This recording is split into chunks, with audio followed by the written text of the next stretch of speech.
Good afternoon, everyone, and welcome to the second integral inner circle. We have a great group assembled together today, from brand and marketers to human resource strategists and internal communicators. We've got some old friends and some new ones, so welcome to everyone. Thank you so much for joining us today. A little about Inner Circle. This is our second one, and Team Integral created this event series with the desire to deepen our sense of community as a collective right now who are facing the same challenges, which is really around exploring the changing nature of work. So I'm so excited to continue this conversation with you all today. For those of you who don't know me, I'm Julia Race. I'm Integral's Director of Strategy. And my background is in building and activating brand-led culture. And I've had the pleasure of doing that at some of the world's most exciting organizations. And which is why I'm especially excited about the focus of today's conversation. So today we'll start to break down what can feel a little bit like an overwhelming challenge, which is the return to work, right? And how we do that in a way that brings out the best of our culture and our brand. And here with me to talk about one of my favorite subjects is my friend Jennifer Zanfardino, who has spent her career helping organizations do this work to define their brand, to define their employer value proposition.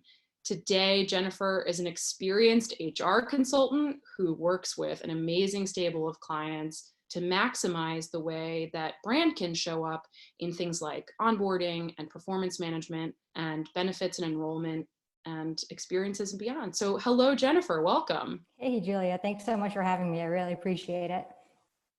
Yeah, very, very excited to essentially have the conversation that we've been planning on having for weeks now, live and in real time with some of our closest internet friends on the line. So very excited to dive into a really robust topic here in the next 30 minutes. So for our friends on the phone, please don't forget that we want this to be participatory. This is live for a reason. This is certainly a conversation between Jen and myself, but we want to hear your questions as we go. So if you've come with questions, if they pop up over the course of this conversation, if something sparks your interest, please remember to use the Q&A function right below in the Zoom, not the chat, because we can't see your comments there. So please make sure you're using the Q&A box, and we'll try and get to as many of your questions as we can, and we'll plan to do some follow-up after the session as well. So I think without further ado, let's just dive in, because we've got 25 minutes and this topic is so robust and exciting right now. You know, as you and I have been talking about this over the last few weeks, it's clear that there is so many important pieces to developing a return to work strategy, and a lot of them are very unique. So while a lot of us on this call have probably already started to think about some of those things from a logistical, from a facilities, from a legal and safety perspective, today's conversation is really going to be focused specifically on brand and on culture and on employee experience, which might be an easy one to kind of punch to the bottom of your list. So Jen, in terms of the COVID corporate identity crisis that everyone is having right now, why should brand be the antidote? I don't know if it's the antidote per se, but I think it definitely needs to be a piece of the equation, right? Like, going back to my branding roots before I really started specializing in HR, we think about how brands are built and branding 101. It's that brands are this collection of experiences, right, in your relationship. So typically when people think about brand, they think about things like logos and color palettes, websites, advertising, services and products people are making. But in today's world, the employee experience is actually a part of that brand too. Excuse me. You know, how people show up for work, how they experience work, how they enter the building, how they receive recognition. All of that is one of the major components of building your brand. And with things like Glassdoor and other social media channels, that's become very public facing, right? Like there's no behind the curtain anymore. Employees have a voice and they have a way of expressing that. So in addition to making sure that your employees are safe, which is obviously first and foremost anywhere, we need to also figure out how to manage or balance that risk of safety and returning to work with the cultural experience, right? Because that's also going to play into the retention and how employees decide to stay on after we get beyond or into whatever's next. Employee satisfaction throughout this process, but also throughout the return to work process and what that looks like.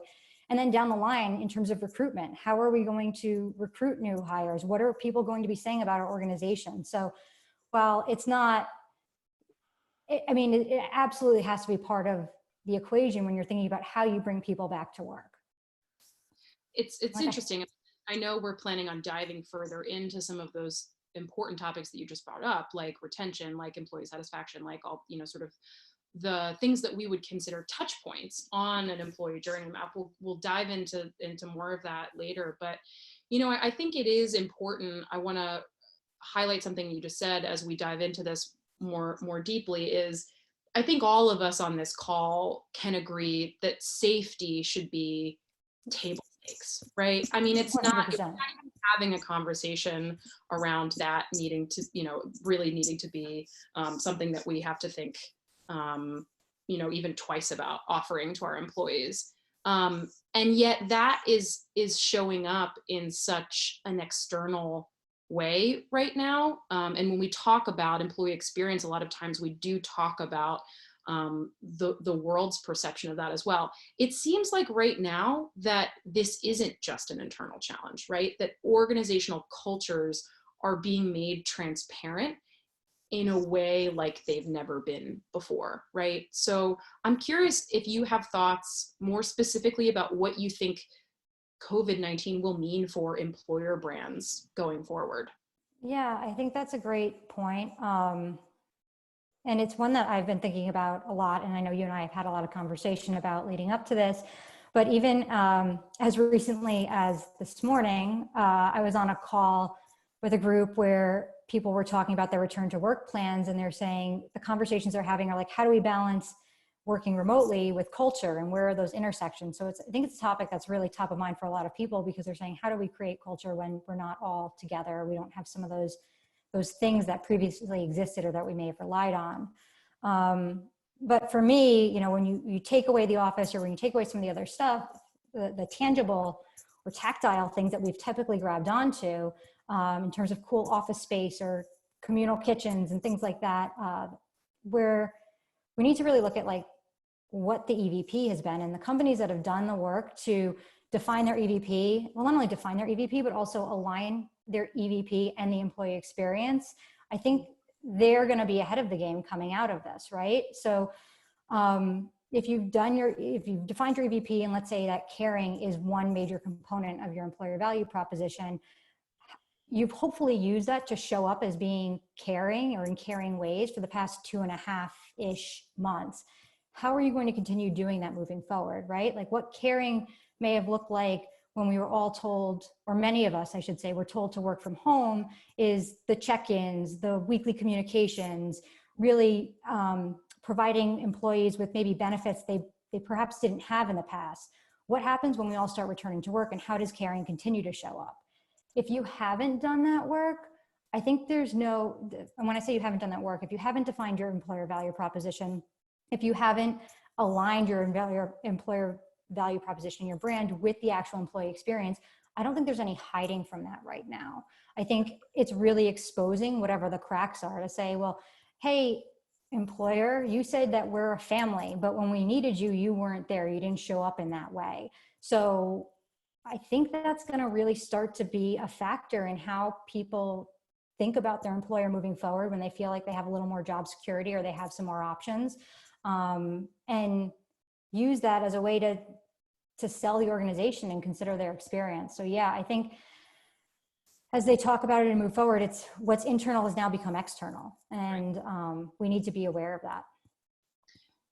Certainly, because I think we're seeing some examples of things that have become external that I think the company probably wishes it hadn't, right? I mean, this is a week ago now, but there are new examples of this every single day, where, consumers and specifically generational factions of people like millennials or Gen Z saying, in this moment, will not stand behind brand, my brand loyalty of a company who is not treating employees in a way that is aligned to maybe how they've spoken about or asked for credit for their culture in the past, right? And I don't think we need to name names, but there are certainly some very big ones that very big ones. Yeah. Public protesting, not only protesting by employees, but then also by the general consumer to sort of be on the same side of the picket line with those employees, right? There's such a societal moment happening right now where consumers, specifically around their relationship with brands, really are choosing things, choosing companies, choosing to put their dollar behind culture. And so that's, I think, another example of why this work is so important. And as you say, has everything internal has become external. Let's talk more specifically about a thing you said a moment ago, which is, this idea that maybe some of your symbols and rituals, culturally speaking, have essentially dried up overnight, right? The things that maybe you would have promoted on your Glassdoor page or on your careers page, and even a new employee onboarding experience, so much of culture is environmental, and the perks, like the work perks that we all love and has a very important place in an employee experience. What happens now, for the companies who have maybe had things that were very core to their cultural DNA that essentially no longer really can exist? Where do we go now? I mean, I think that's a great question. It's a $64,000 question. And I think, I think a couple of things. One, it's going to depend, right? It's going to depend on your culture. It's going to depend on what your values are. It's going to depend on where you're located and the type of work you're doing. But I think that it gets a little bit at something where you kind of have to start by defining what are your non-negotiables, right? Like, what are the things that where are your stakes in the ground for your culture? What if I keep using caring as an example because I think it's a very easy one to use right now. But if you say you're caring, right? Caring can manifest itself in so many different ways. It doesn't necessarily mean that you just have to have a really amazing selection of snacks in the kitchen. It can show up in ways where you're sending onesies to new parents. It can show up where you're sending care packages to people who might be have family members with ailments. Like, there are lots of different ways to show up. So I think you need to really have some honest conversations when you say, when we talk about our culture, here are the things, the 3 to 5 things that we're holding on to, and we're going to figure out how they manifest themselves in whatever this new environment is, right? Whatever new environment makes sense for us and our organization. And I think part of that is starting to really look at, or then taking that, or one way to do that, I should say, is really moving into those employee journeys, right? And how does brand show up there? How do we add that cultural experience to those employee journeys and those different touch points that may look different than they did once before? I can keep going on, but I want to pause there in case. Yeah, well, that's actually, I think, I love everything about what you're saying, and I actually think it's a really nice segue into our first question. Thank you for Anonymous for contributing this, and I think I think there are likely people on the phone who are wondering the same thing. This person asks, it seems like every company right now is sort of saying our people are our first priority, right? That's an infamous line. It's probably on a lot of different public press release statements. What's a way to make that feel as real for people as possible when they return to work? I think that I'm always like, what have people already been doing versus what haven't they done? So I know that a lot of companies have been surveying their employees, right? Like, I think that's a big piece of the equation, is saying, we want to hear from you. We want to understand when you're going to be comfortable returning, what would help you feel comfortable returning. Is it that we're going to consolidate so everybody's coming in through one entrance, right? That you see that we're doing temperature checks, that we're giving you the right PPE, that we're disclosing how we're cleaning, whatever the case. I mean, those are very tactical things. But I think the takeaway from that is, really reaching out and hearing from your employees. And part of that goes to something that Julia, you and I have had some conversations about, is that what works on paper may not actually work in practice, and your employees are going to be on the front line, and they may have some really great insights or ideas about how to feel heard and how to make this experience better.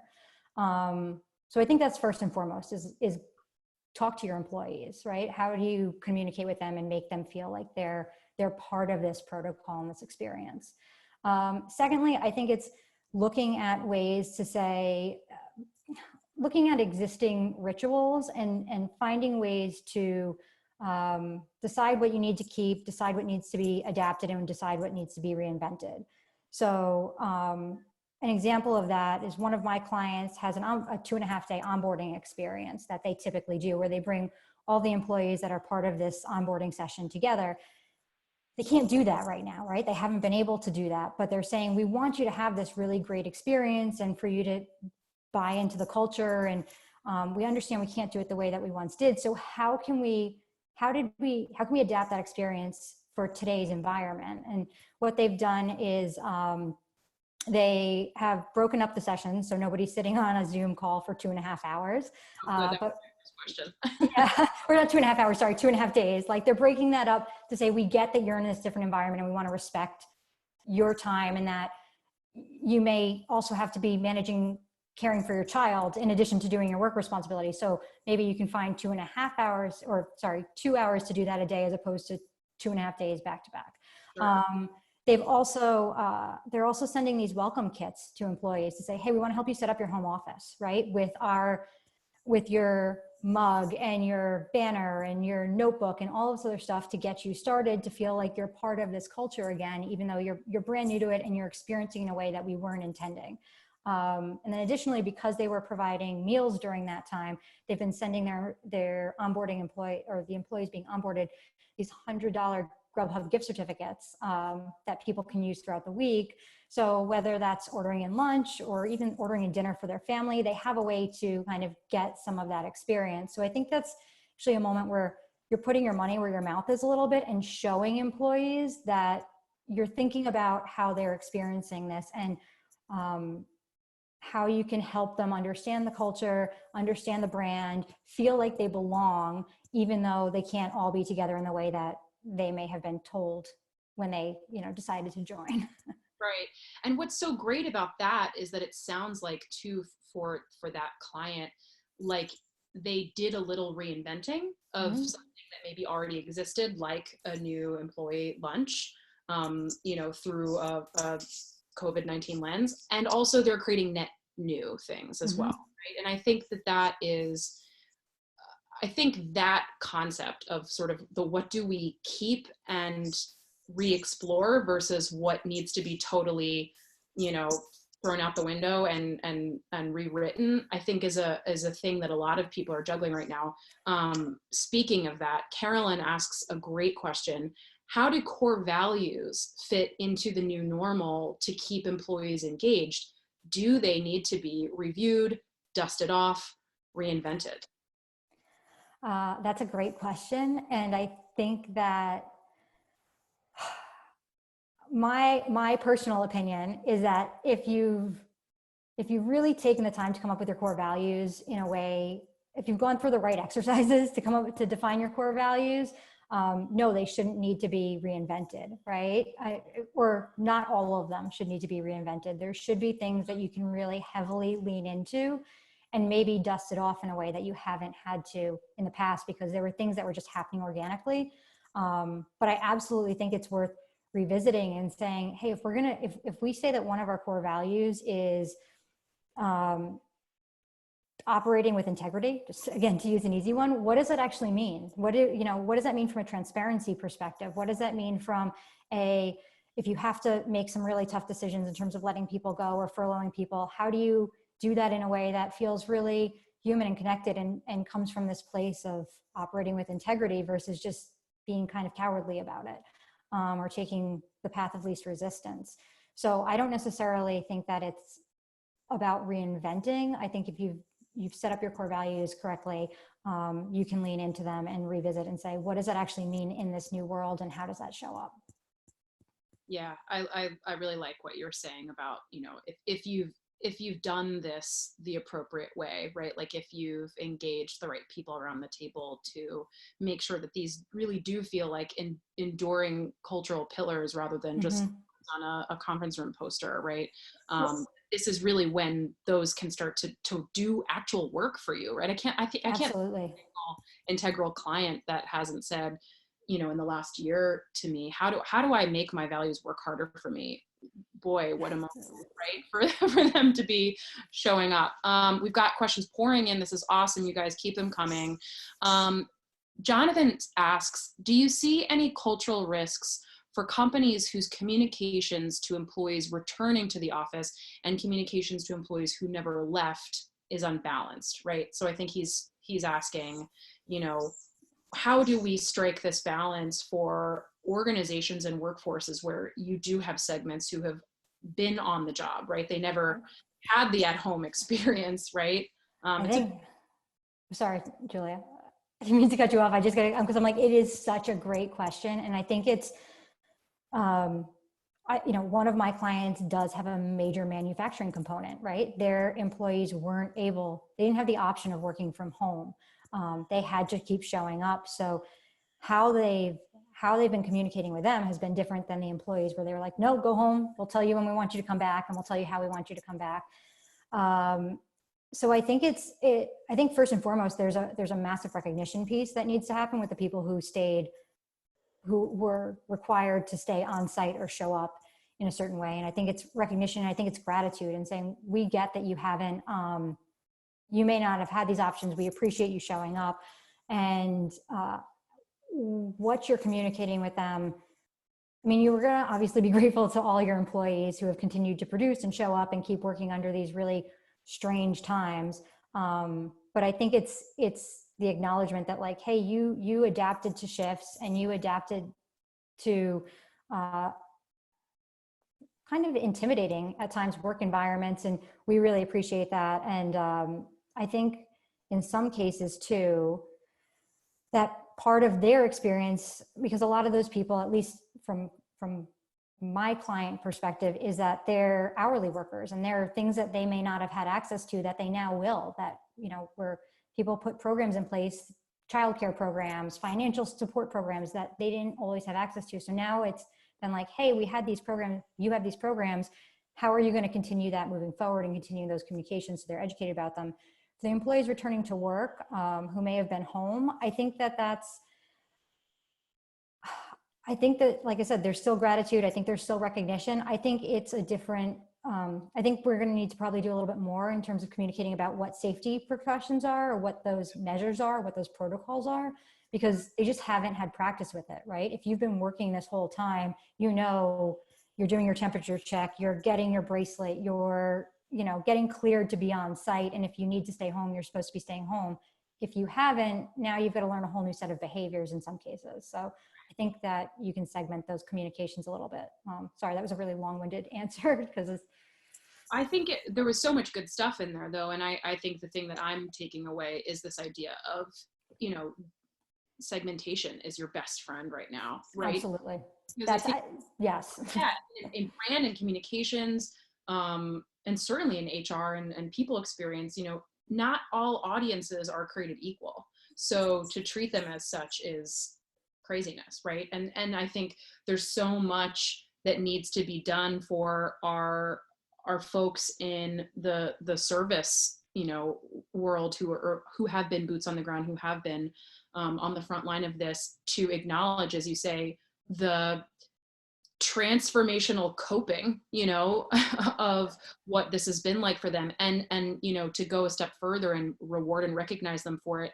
I think there's also a lot of pride that I've seen brands Tremendous. that have a manufacturing component to their organization, in how the leadership has held that faction of the organization up as sort of the inspiration for everyone else right now. So I certainly think it's about segmentation. It's about finding out what matters most to that audience, and certainly putting your research hat on, your ethnographic study hat on, and using this opportunity as a moment for deeper listening to then inform how you reward and recognize people is a great idea. And just to build off that with one additional thought, when you said about segmentation, I think that's a really important point, because a lot of people who do work in some of these service or manufacturing roles, they're not on email all the time. So email is not going to be the right channel to communicate with. And that's not what you've been using all along. So think about your town halls, think about your break rooms aren't appearing the same way, but how can you use those touch points or those other touch points that may be less obvious to people who have the ability to work behind a computer most of the day? Yeah, so let's spend the last few minutes here talking about those touch points and sort of the identification process, to go all the way back to the beginning of the conversation. You spoke with a lot of passion about the importance of identifying the priority moments right now, the moments that matter. If we have design thinkers on the phone, where do we start with that? And are there any, more specifically, I guess, are there specific employee experience touch points or moments that you're finding have been creating outsized impact for your clients who are doing this work right now? Yeah, I mean, I think it goes back to something we said earlier in terms of mapping that employee journey. And I think it's not just one employee journey, right? I think there's the day of, the week of that people start coming back. What is that experience like? How do they come in? How do they pick up any PPE they need? How are they sitting if they were usually clustered? But I think there's also the annual journey. What are those things that happen every year? Annual enrollment happens every year. We're coming into performance management season for a lot of organizations. How is that going to show up for people this year? What are those conversations going to be like? What questions are people going to have? How do we engage them in a way that makes sense given our current environment? Onboarding, as I mentioned with the example of my other client, like people are still going to continue to get hired, right? They may not be being hired right at this moment in a lot of cases, but that will continue again in the future. So I think it's looking at the employee journey kind of in totality, but then breaking it up into individual annual experiences or recurring experiences, and seeing how we can, again, to use language we were using before, what do we keep, what do we adapt, and what do we need to reinvent? Yeah. And breaking that down by audience, breaking that down by different paths, breaking that down by different experience. It's certainly one way of making this feel a lot less overwhelming, right? To take one bite of the apple at a time, so to speak, when so much of this is multi-layered, very complex, highly systemic. So I do think that, for those folks who are on this call who are looking for reassurance right now, that this exercise might feel a little bit like trying to boil the ocean, using journey mapping as a tool to really identify the points of sort of unfair advantage and outsized impact on your employee experiences is one way to be helpful. It's incredible to me that we are a minute from it being 3:30. The time has flown by. I'm wanting to sort of bring a couple things back to the forefront of our minds just over the course of this half hour. It sounds like, in summary, it's really around hearing from the right people and getting the right inputs. And when we think about that, it's not just the decision makers that you might normally have considered to be part of your think tank around a recovery plan. It might be some unexpected folks as well who really bring a lot of inspiration and knowledge of the organization to the table. It's also about hearing from employees and not being afraid to, make them part of your task force. They chose you. They chose your brand, way back when, for a reason. Tap into them and their, inherent knowledge of who you are and what you stand for in the world as a brand. And then to build on this collection of experiences, right? Like, one experience is not sort of the end all be all. What is the sort of point to point experience that you create right now for your employees when considering how your brand plays a role in your return to work strategy? What did I miss? I think those are the big things for me. It's how do you get the right people at the table, and that those right people might be different than what you're used to? What do you what are the touch points that you want to really invest? What are your non-negotiables, and which touch points do you want to reinvest in? And reinvest doesn't have to be financial. It could be that keep, adapt, reinvent. And then how do you, that you just can't let this stuff be forgotten about, right? This can't be nice to have. It has to be part of the conversation. Yeah, absolutely. And I think to just bring that point all together, over the course of this conversation, we've talked a lot about the people who have already been doing this work versus the people who haven't, maybe. I think this moment is really a great equalizer, because regardless of whether or not you've already been walking the talk of a purpose-led brand, or you're finding yourself in the unique moment of trying to do it right now, this is not an opportunity to miss when we think about brand building, because there's so much here that will help, the greatest brands of the world write their legacy. And this is really sort of a turning point to be doing this work. So if you haven't done it yet, or if you're someone who feels like a voice of one in your organization who's been trying to make the argument, brand has a place here, that, this belongs, fear not, because I think, the work is ahead of us, and this is certainly a marathon, not a sprint.